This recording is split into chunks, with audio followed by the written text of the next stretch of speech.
E-commerce is the greatest business opportunity of our generation. Another episode of the Ecom Unlimited podcast. It is your boy Kaj here with Josh. What's going on, everybody? And today we have our friend Brian on the podcast. And fun fact, Brian is from one of the hotbeds of Amazon sellers, Southeast PA. And we met on Twitter, but unbeknownst to myself, I had actually been driving by Brian's house for the better part of 10 years. So it's funny how, you just get yourself out there on the internet. You never know who you'll find. Sometimes you might have been in your backyard the whole time. So Brian, thanks for joining us. And yeah, how you doing today? Good. Just busy. Just like everyone else. Yep. All right. So take us back to the beginning, right? So I know one thing that is unique to you from some of our other guests, just you've been in the space for a longer period of time. So take us back to the beginning, how you got into e-commerce and selling stuff online. Sure. I've been on Amazon since 2013. I started off like a lot of other people, just doing thrift stores and eBay stuff, just to make some side fun money. And then through the grapevine, you hear about selling new stuff on Amazon, which is better than chasing those one-off, thrift store deals all the time. So I kind of just dabbled in that with books for a little while, and then I got into some reselling communities on Facebook. And the one thing that really made my career was a movie called Frozen from Disney. That went absolutely bonkers because they didn't know that it was actually going to be popular. Right. So at that point, you're selling like $5 tiaras for $80, the $20 dresses for $120, $150. So I just kind of just hopped on that and, just pushed that as much as possible. And then within a couple of years of doing that, I was making my salary part-time from my real job. And I was going a little disenchanted with working for them. So once we had our first son coming along, I decided to just, go full-time with him, stay home, take him shopping, do the RA stuff with him, tagging along. And it's just basically going from there. There's no really big plan that went in with it. It just seemed to work and kind of fell into my lap. And there was a really good community of sellers back then. And everyone was trading bolos back and forth, and it was a pretty good community, but a lot of those people are no longer selling. So it's kind of what prompted me to get back into Twitter and start looking for new groups. Gotcha. And so what was that the first Frozen movie when that happened? Yeah. When that came out, my company was down the street from a Target. So I would just dump into a break status with my company. 8 o'clock when Target was going to open, I would just go on break, go down the street to Target, and just sweep the whole shelf of Frozen stuff, whatever they had. And you're making more in that 20, 30 minutes of swiping off all the toy shelves of the Frozen gear than you were all day at work. So that kind of sapped my motivation for continuing that 9-to-5 gig. Yeah, so those kind of flips will do that. Yeah. And what year was that? That was 2014. Okay, so kind of right after you got it started selling. Yeah, that was like a perfect timing. It was just right around that time, and then all the other toys around that were going crazy as well. So I would go out with one of those Bluetooth barcode scanners. You just scan the UPCs, it would pop up on whatever app we had at that time. And it was just like shooting fish in a barrel. I really wish I had pushed it harder because, back then it was way easier than it is now. So if I'd pushed that avenue, I would have made quite a bit more, but it was fun. Yeah. And so started eBay, very quickly found out about Amazon selling new. And then found, and this is a similar story to a lot of people, right? You find that one flip that is just life-changing, right? Whether it was pools during COVID, finding frozen toys at Target. What was the next thing for you after that frozen rush was kind of over? Like, what was the next product? I don't really remember specific products, but there was always some toy that was popping off. So I kind of mixed in like the Walmart, Target things, and I also found out about the liquidation stores for discontinued items. So we would have local ones in our area, and then all throughout Pennsylvania and like the Lancaster area, they would have maybe 12 other stores within an hour and a half of us. So I would go to my local liquidation store, figure out what's good, and then once I had a good list, I would hit the other ones in an hour and a half radius, usually with the baby in the car with me. I would just stick him on a shopping cart in his car seat. And for the first 6 months, he was fine with that. But I would go around. You'd fill up the car with liquidation things. Stack it around the baby, and make sure it's like extra padding for him.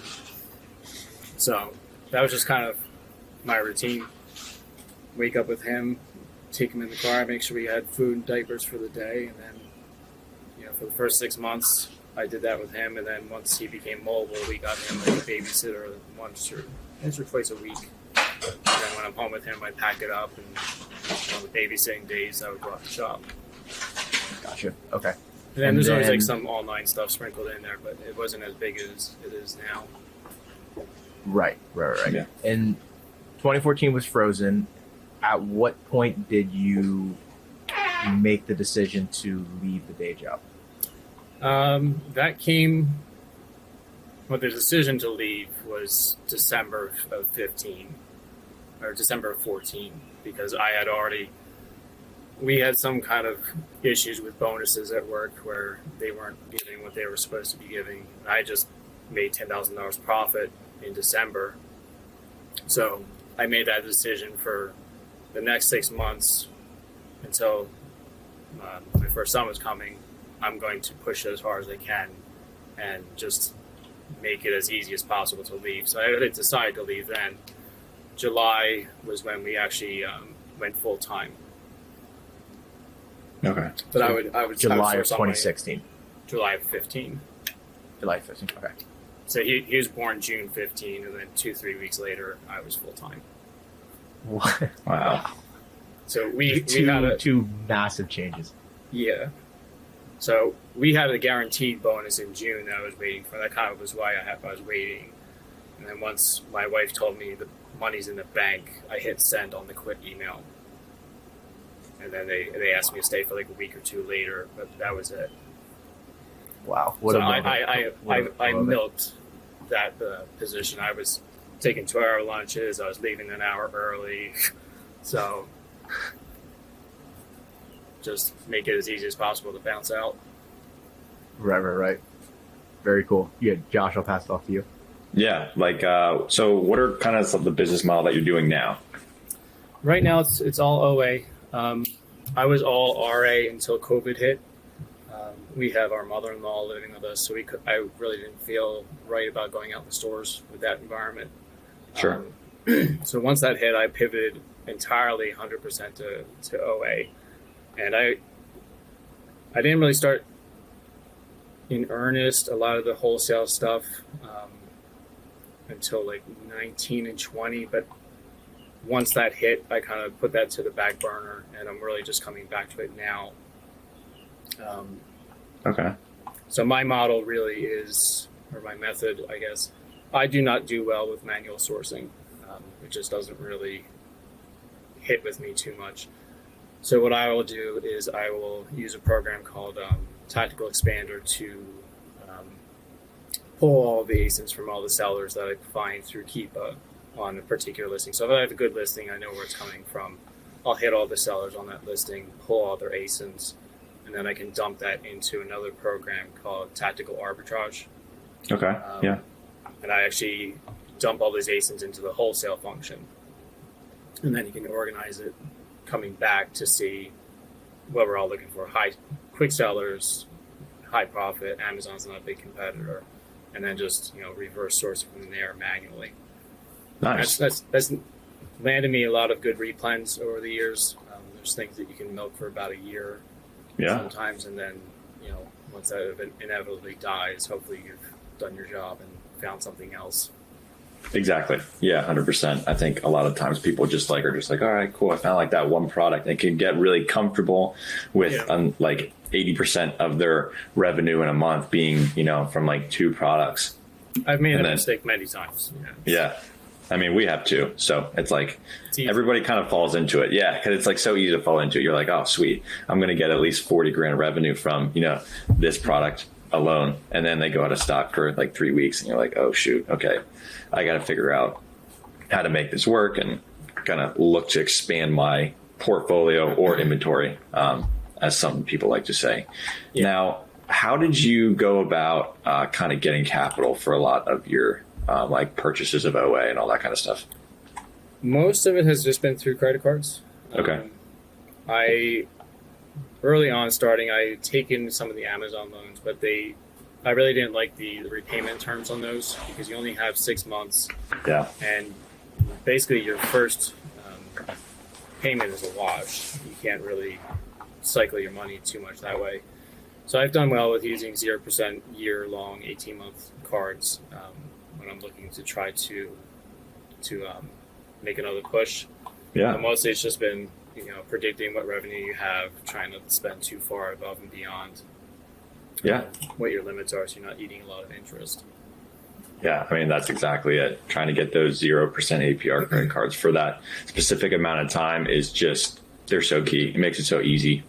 Let's talk about like revenue, and we'll just go back like maybe like the past 4 years.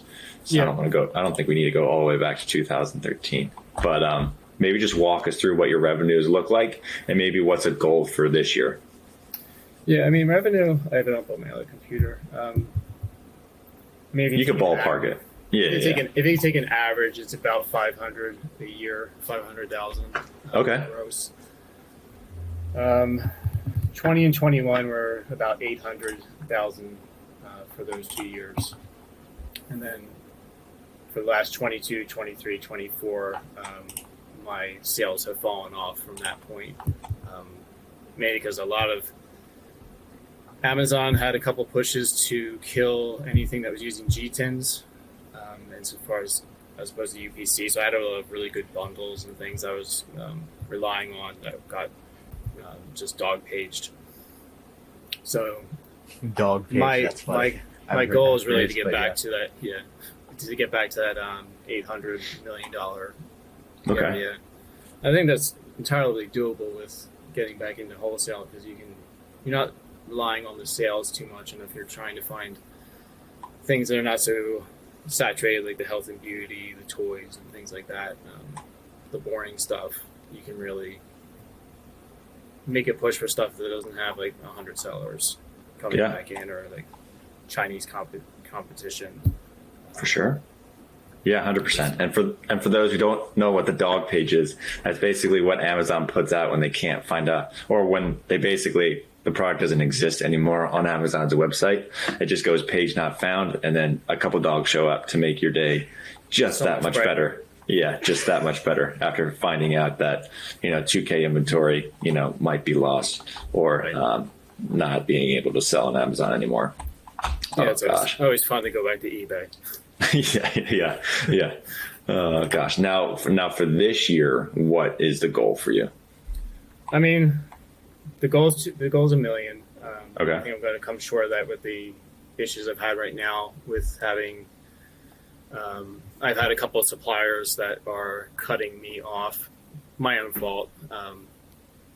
Right now, as of today, I'm at like 210 revenue for the year. Okay.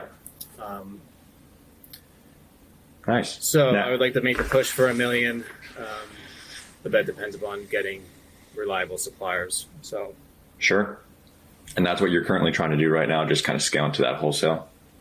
Right. I think I'm going to try to start with distributors just so you have a wide coverage of products, and then go from there to try to get down to the brand level.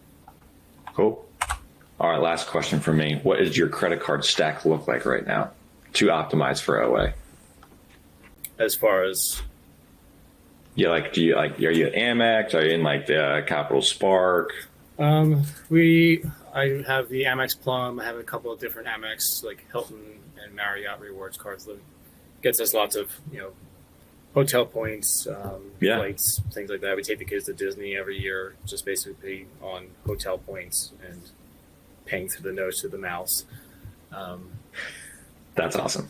So I mostly try to get a lot of the reward cards just for that benefit, because it, is a huge expense that the kids enjoy. So we have 2 boys right now. Okay. It makes travel much more easy. Yeah, for sure. Absolutely. Okay, Kaj.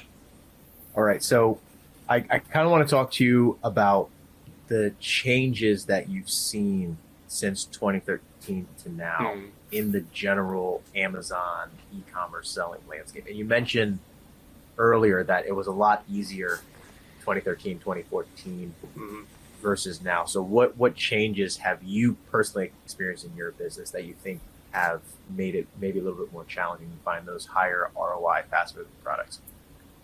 I mean, I guess the most obvious thing is the level of competition that's out there. When I started, there was nothing like Keepa. There was no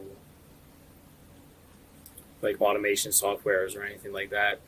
It just lowers the bar as far as who's entering the market. So there is more competition. There's more people who can find the good products when you do have that special one that is, giving you 300-400% ROI. The online arbitrage push obviously puts a lot of pressure on you as the seller. But I think the biggest thing is Amazon themselves. The fees are higher. The processing times are way slower. It used to be you sent something in and in 2 days it was live, and the third day it was sold. Now you have to account for the cycle time of sometimes 2-3 weeks. So that's a big pressure, because if you are relying on credit cards, you have that much less of a time window to actually turn your money over. So what I've started to do is, when I have a new product that I'm testing, I'll keep half FBM and I'll keep half FBA. And that way I can kind of gauge the sales velocity, and I can know that I can turn over my money faster, and I can make a more aggressive move to get in before everyone else is, piling on that bandwagon. So competition is high. The fees are way higher. You had nothing like these inbound transportation fees. You didn't have, low inventory fees. You could send in something that you found at a thrift store and wait 1.5 years, 2 years, and you pay like 10-20 cents of storage. So that model is completely gone. Them being more reliant on having you verify your documents and things like that didn't exist. Like, you could do basically whatever you wanted on the platform. It's kind of like a Wild West situation. So it's more restrictive. You have to be more creative. You have to try to differentiate yourself in some sort of way. And I think that's one of the main reasons I'm going back to trying to push into wholesale, is because it's another barrier between you and your competition. Yeah, definitely. And yeah, let's stay on that topic, right? Because obviously it's more difficult, but you're still in the business. We're still in the business. So it's more difficult than it was, but it's still 100% worth it.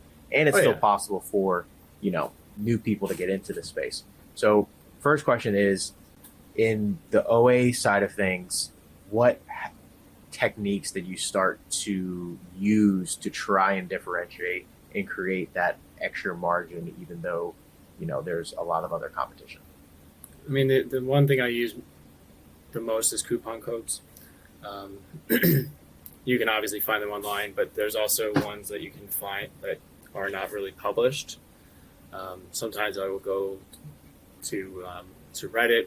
You can search out different deal sites that are out there. I've actually, one of my routines now is just to ask ChatGPT what's a coupon code for blah blah blah website, and sometimes they'll be able to pull ones that I have not seen before. I don't know if it's Have not tried that yet. I don't know if it's going to like some sort of source code or whatever, if it's finding some obscure pocket of the internet where someone posted it, but a lot of times they do work. Sometimes they're using plugins. So that's been good. I never really messed with the discount gift cards or anything like that, just because of the extra accounting that's needed. So that extra like 2% has never really been worthwhile for me. Aside from that, what I do like is when I can find a product like a bundle or whatever that you have to buy from 2 different websites. So if you can't figure out, like there's one product where there's they're selling it online as a 10-pack. You can only buy it as a 4 or a 6. They don't make a 10. So you have to combine the 4-pack and the 6-pack together to make this bundle that's not really advertised on Amazon as a bundle. But if you can't find a certain quantity in what they're selling, usually they're breaking it up somehow, or they're combining 2 different packs.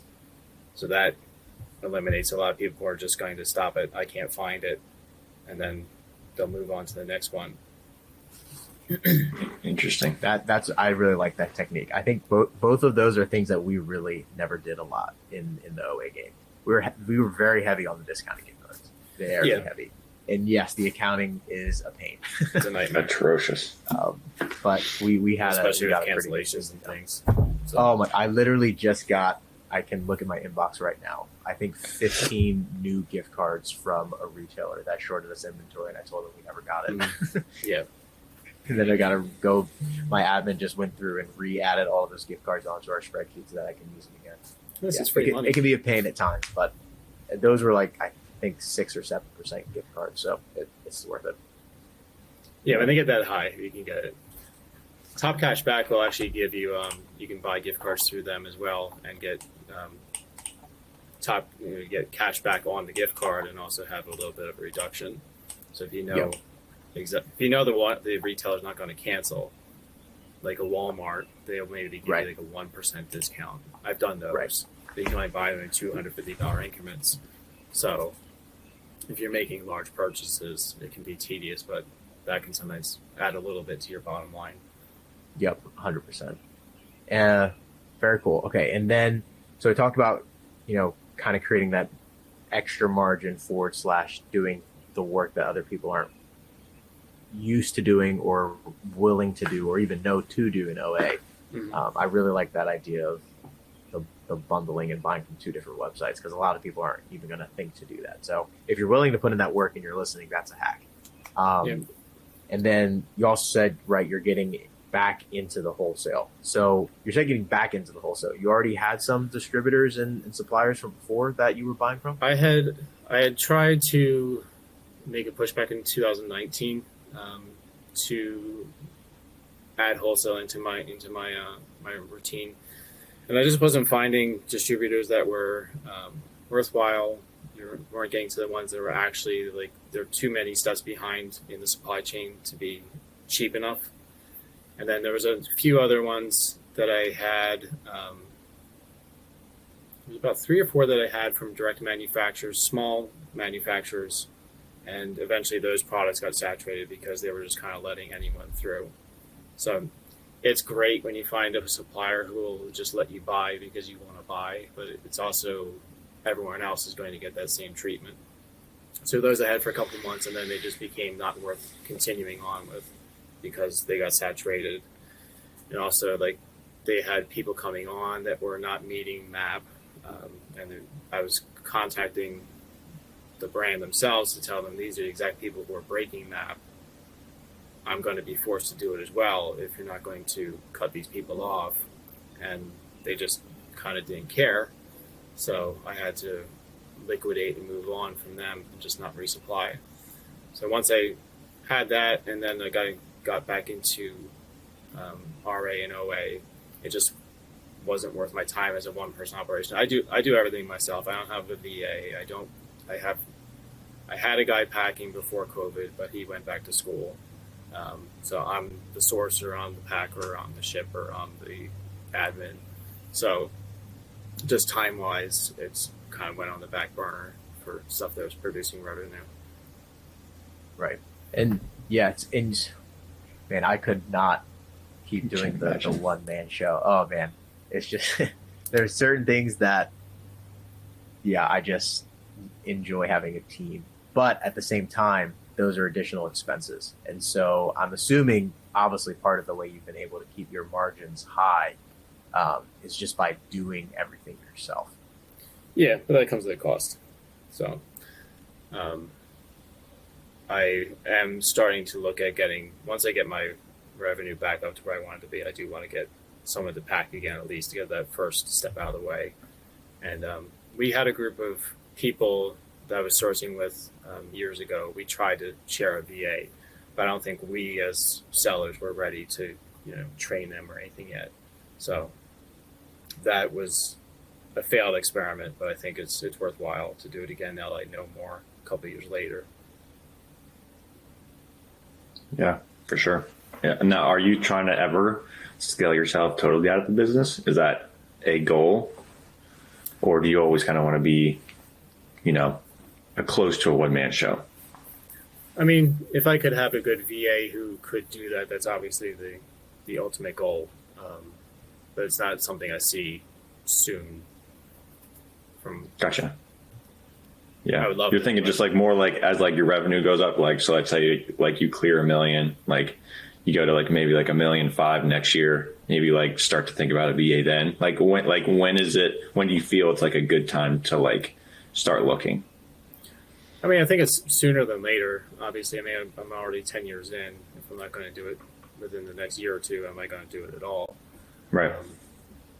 But I think once you can get your suppliers nailed down, then you can kind of, because right now it's mostly just a constant scramble of find new products constantly and then pack it out constantly.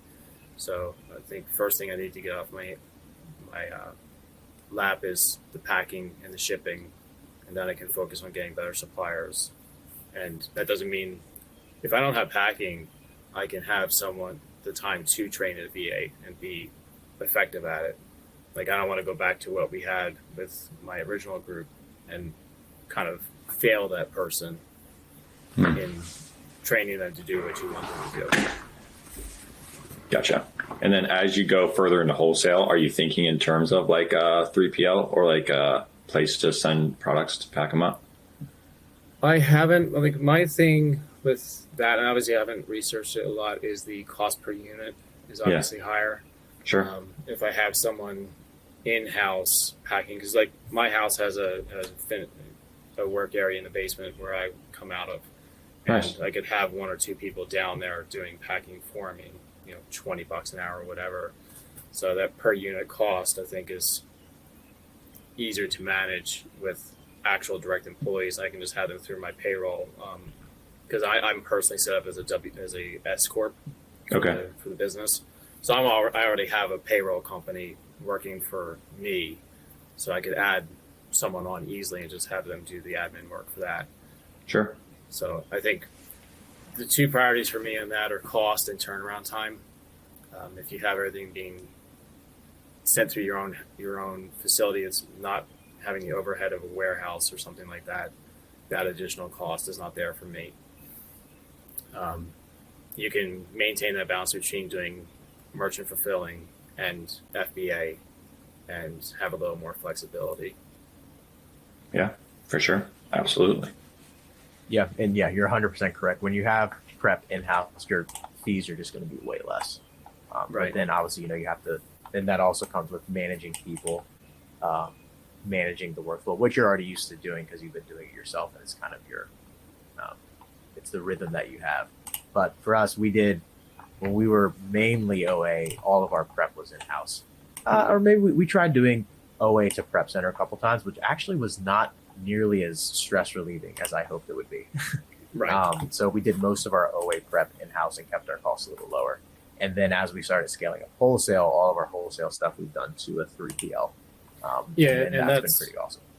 And that's not as risky doing your wholesale stuff to a prep center, because I'm sure if you heard, a lot of the retailers, they have those addresses on file. They know that 100 different people are sending to this address. It's not a regular retail client, and you're more at risk for getting your account banned by Target, Yep. Walmart, what have you.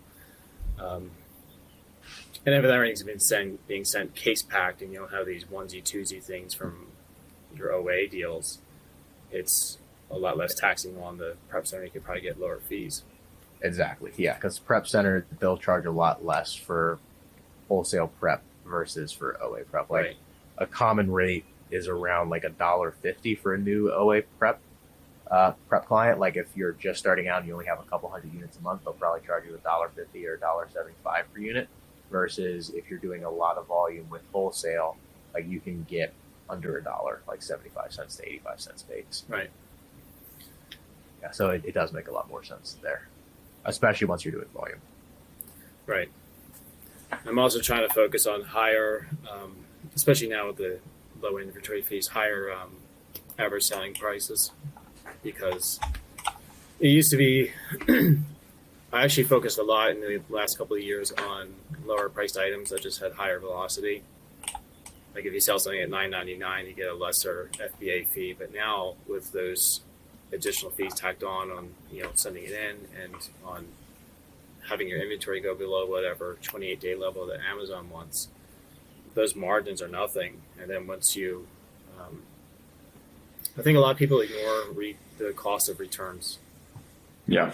And once I looked at that as far as the returns, because you're losing the FBA fee, you also have to pay the return fee for having it come back to you. And then you have to repackage it and send it back in if it's good, or just eat the cost of the product. All your margin is really gone. So that's So the quickly. big focus this year, is making sure that you have high revenue items and you don't have to deal with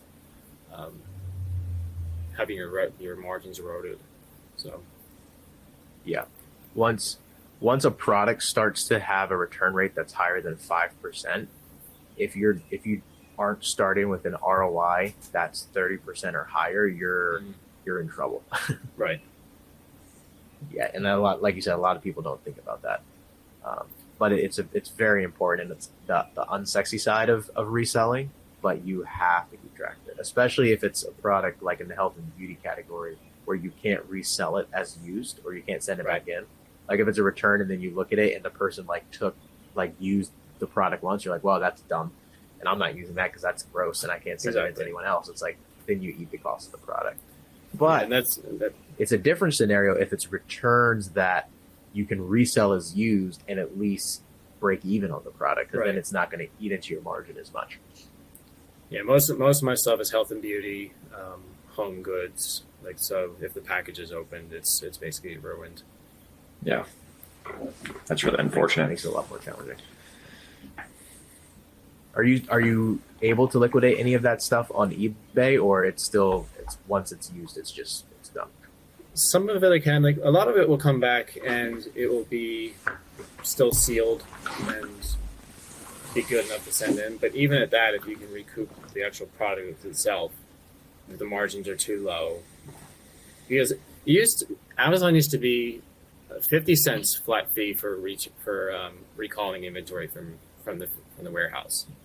Now they'll actually charge you whatever it actually costs to take it back. So it's just the game has changed as far as accounting for it. It used to be a non-issue. You just, whatever, it's 50 cents, I'll eat the cost. I used to bring back things like 100, 200 at a time if it got closed down from a listing. Like one time I had a bunch of, I had like 1,000 bags of Tootsie Rolls that got dog paged because I had them under whatever listing. So I had to call them back and then send them back in under a different ASIN for like a duplicate listing. Nowadays, you might as well just pay the 15 cents to have them liquidate it and sell it. So it's just the way it used to work is way different than it is now. So you just gotta have to be smart about how much you send in, and what decisions you make about how to treat products when they become unsellable. Yeah, it is a different game, but that's part of business. It's always a pivot. I feel like because we've been selling since 2017, and I feel like every year we've made some sort of pretty major pivot in our strategy. It's Yeah. just like, it would be nice to kind of just settle in and, you know, kind of coast, but that's not the life. Amazon doesn't like you to be happy. No. I mean, I've heard every year that, you know, RA's dying, OA's dying, wholesale's dying, Amazon's getting rid of this, Amazon's getting rid of that. And it's just they change things, and their priority is making sure that their customers are taken care of, and that's why we have, you know, billions of people looking at our website. I mean, you can complain as much as you want, but I'm not talented enough to make this kind of a website myself or get this kind of traffic. I mean, we pay a lot of money to Amazon, but they also make it so that, you know, we don't have to go into a 9-to-5 that we don't enjoy. We can spend time with our kids and our family and do whatever we want. So as long as you can just kind of take it on the chin and just kind of go with it, there's a way to keep going. You're working harder now than you ever were before for kind of the same money, but it's better than the alternative for me. Yeah. Facts. And it's also like thinking about it long term and trying, because Amazon, they're not just raising fees to be like, oh, screw you sellers, we don't like you, just leave. But I mean, it's partly that, but that's not the main point. They're telling a story of the kind of seller that they want on their platform, right, and what they want for their customers. So if you can pay attention to that and realize this is the general direction that Amazon's going in, and if I want to be in this business for a long time, how can I structure my business to be in alignment with what Amazon wants? And then it's going to be much easier for you in the long term versus trying to fight Amazon constantly, because that's a losing battle. We don't have the capital, the legal fees, the bandwidth to fight Amazon, and like we will lose every time. So how can we be on Amazon's side and be on the customer side at the same time? Right. They want a more professional seller base. They've gotten to where they are with the whole amateur buying a couple things, you know, 1 or 2 items from Ross, and then having, I mean, I used to have like 500, 600 ASINs at a time, but all like 1 and 2 units. They don't want that kind of seller anymore. They just want someone who they can rely on to keep sending in product, and then, you know, they can spread it out across their warehouses. And they also want people who are able to document where they're getting the products from in case they have some sort of an issue. So, I mean, that's one of the big reasons I'm pushing to get into wholesale and to get that part of my business going again. It's because that's the way they've been going for years. Yeah, well said. And same thing here. And even just, you know, getting into wholesale, but then also what I've been talking about a lot is just working directly with brands, because then you have that the supply chain documentation is way cleaner. You know, even working with if you work with a good distributor, the supply chain documents can be clear too, because they can go brand, distributor, you, which is great. But even going just directly from the brand to yourself, and then being able to sell a fast moving product, being very comfortable to carry 30 to 45 days worth of inventory. It's like, then that's exactly what Amazon wants from its sellers. Right. That's once you do the upfront work, it is easier. I mean, once you have a good distributor, you can just every once in a while run through and see if there's a new product, or if you have a good relationship with your actual salesperson, whoever it is who's handling your account. They can feed you things that they have coming in down the line. I mean, chasing every sale that comes across the internet right now, you know, not everybody can survive off of selling Nike socks, you know, with 150 different other sellers. So it's a lot of work up front, and it's a pain, and it's obvious. It's out of my comfort zone. I'm pretty introverted, so getting on the phone, I mean, is not my favorite thing to do. My first round, I tried to go mostly by all emails. I think this time I'm just going to bite the bullet, and once I find a distributor, call that moment, because I am very susceptible to procrastination. If I don't do it right then, I'm going to keep putting it off until tomorrow, and then it's a couple years later. So I think if people can understand that it's a game where they have to do hard work up front, they can, you know, enjoy those rewards later. So I'm tired of chasing sales. I'm old. It can get a lot. And it's like, dude, you want to like almost like spend time on like the holidays to like relax. It's like, oh, Memorial Day sale. I gotta get on the grind. Yep. You know? Frankly, I just miss those sales. I just don't end up participating in them. Mainly because I don't really chase the clothing. I don't do any clothing or shoes. It's just too expensive Gotcha. on the returns portion Sure. of it. And there was no software to analyze variations and things like that. So it was just mind numbing. Yeah. Right. So, And then a lot of stuff will like tank off those big sales because everyone's buying right. the same sale. And then it gets almost more frustrating because you're like, that was such a good sale. And then what's crazy is, and then a couple get returned and you procrastinate looking through your stack, and then you pull them out after 3 months and they're ready to sell and they actually have a really good ROI. And you're like, you've got to be kidding me. I should have just almost should have just waited sometimes. I think that's what I find the funniest, pulling some out of the stack that you sold like 6 months ago and it having like really good ROI. And you're like, you've got to be kidding me. Yeah, it's a good reason to keep a list of what you have sold. Every once in a while, I'll go back through Inventory Lab and just kind of see what I sold like this period a year ago, and go back and look at it. If it's still on Amazon, you can get some good inventory that way. But yeah, Sure. Everything tanks so quickly, and if you're not merchant fulfilling off of that sale, you're basically just joining the pack because it takes so long to go live if you're sending FBA. Yeah. So it's just an endless cycle of chasing sales that I just choose not to participate in. Yeah, that's wise. It is wise not to do that sometimes. Going to a ride at Disney World and just everyone strapping in. It's like, all right, everyone buy the sale. Oh, everyone take the listing together. And everyone's like, yeah, orange bars, yeah. They're having fun when it's going up, but not the way down. Exactly. Yeah, the way down can be very brutal. I remember the first big sale when we first got into OA. I feel that happened to us. And I was like, oh my gosh, this is so good. I'm going to buy so many of these. And then by the time it checked in, just like, guys, why can't we, is everyone using undercut the buy box by 1 cent? Why is this tanking so fast? What the heck? And that's another good thing is the repricers these days are so much better. Like there's things I'm selling like $3 above the buy box, just because of I'm using Aura with their AI function, and that just helps boost things up. But I learned that the hard way with like Target clearance anything after Christmas. Target and Walmart clearance is national, so everybody's buying the same toy. It's just like you see the sellers going up and you see the price going down. So it just seems like a losing battle. Yeah. It is a losing battle for sure. Makes for good pictures, but laying out in your packages of new socks from Kohl's, you're selling your 150 packs of socks. So. Oh yeah. Yeah, we sold quite a number of socks in our days. Mm-hmm. For sure.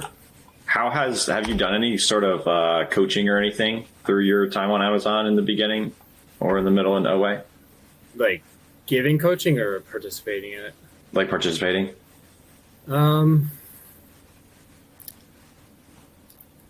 As far as participating, I've been in a lot of paid groups, but I haven't done any like instructional stuff. What did those groups kind of provide? Back when it started, it was mostly for just sellers going, basically like a hangout for sellers to talk about, what's going on, things are happening in Amazon. And it was old sellers would probably know it as a group called Scanner Monkey. They were one of the first like BOLO groups that came out. And basically, we just trade things back and forth and tell each other, go get this at Walmart, go get that. This toy's hot. This one's short packed. So there's a lot of just collaboration between sellers to find things that are good without, sending it down the hill as far as price goes. Sure. There's been other ones that I've been in, kind of like the same deal, but a lot of I like to be in groups with people who are doing better than I am to try to learn, what they're up to, what strategies they're using. So it gives a lot of like online hangouts, and a lot of them will have weekly calls. Some of them have automated sourcing to kind of give you ideas. Like, so some of these groups, if you get into a group that has like an automated deal site that they're giving you, you want to be buying that site, but you don't want to be buying that particular product that they're outing. So I'll use it as a way to keep on top of different sales I'm not aware of, or sites that I haven't come across the source. And then you can, manually source it or run it through tactical arbitrage and find some new items that you're not aware of. But I think it's important to keep in with some sort of group of other sellers, because you're not going to keep on top of everything there is to keep on top of with Amazon. There's always something that's going to fall through the cracks. Yeah, 100%.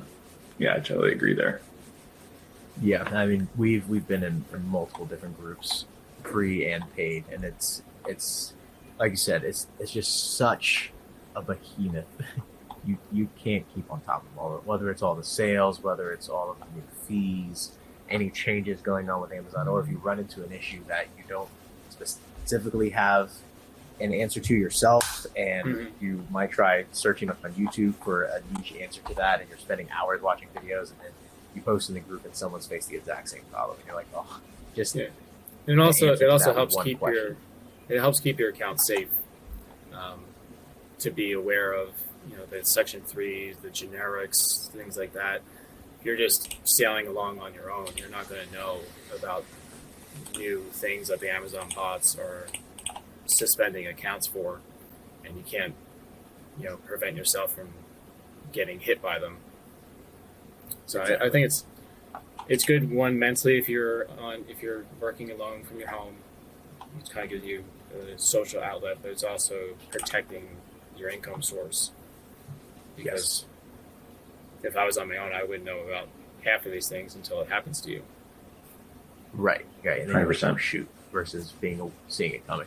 Mm-hmm. Yeah. And my 3 worst years were the ones where I, after my group had retired, and I was the only one left, and I was just kind of doing it solo and really having no input from outside, aside from like random Facebook posts from really, really, really old groups. Gotcha. Yeah, and I know you recently joined the Wholesale Network as you're making that wholesale push. So what are some of the main things you've kind of picked up from being in that group as you're getting ready to pick up the phone and call more suppliers? Mostly like the coaching resources that you and Corey have put out on, I forget what the site is. The resource vault on Airtable? Yeah, on Airtable. Yes. That's been good for going through suppliers, like, to watch him actually calling a supplier, kind of how he handles objections, things like that. It's also giving you a little bit more information on how you manage and handle and train VAs for admin and sourcing. I think it just opens your eyes to other things that are out there. Like for instance, I had you guys on a couple of the chats had talked about what's the wholesale Smart Scout, probably. Yeah, Smart Scout from Scott Needham. Smart Scout. Yeah, Smart Scout. I had used that when it first came out, and I had no clue how to use it because there's no training for it. Now that I saw a couple of videos of you guys going through it, I have a couple more ideas of how to use that in a different way. Because when it came out, it was kind of billed as, spy on your competition, see what sellers are around you. And it just wasn't really very effective because I didn't know how to use it. So it just opens your eyes up to different ways to use software and kind of look at things a different way. Because you can get in your own routine of this is what I do and this is how I do it, and I'm not going to do it any other way. And then you're missing everything you don't know about. Yeah. So that's been good. And it's talking with the... I was just going to say with Smart Scout, it's a tool that I'm still learning new things, and I love using that tool. And in the call Yeah. that I think Corey did the other week, going through the subcategories. I was like, yep, haven't done that. Yeah. But I've still used it in other ways and gotten so much value from it. It's a great tool. Yeah. I think you should always be looking at ways to break the tool that you're using, and just kind of not go about it the conventional way. Like with the way I use tactical arbitrage, I hate tactical arbitrage. As far as what it's supposed to do, as far as being like a tool to automate, sourcing from a website to Amazon, it's terrible. But as far as having a whole set of ASINs and then being able to just organize it in an easy to read way is far more valuable to me than the way it's supposed to be used. But Yeah, I think again. you should look at unconventional ways to do what resources you have at your hand. Yeah, Yeah, 100%. that's Creativity is key to success. Yeah. All right. Where can people find you on the internet, Brian? I'm really just on Twitter. It's BeFreshAgain001. It's a nickname from when I was a kid with my brother. So just kind of became an online username for video games and stuff. So you can feel free to DM me there. I'm always willing to help. That's awesome. Been around a long time, so if you've come across something, I can probably help you out. Yeah. I'm always open to sourcing with other people, but obviously kids and a wife and everything else, I don't really get on chats till 3 o'clock in the morning anymore. So Yeah, absolutely. That's awesome. All right, everybody, go follow Brian. Thanks, everyone, for listening. If you found value during this episode, give Ecom Unlimited a like and a follow, and stay updated on all of our new episodes. And we will see you on the next one. Peace. thank you. Peace.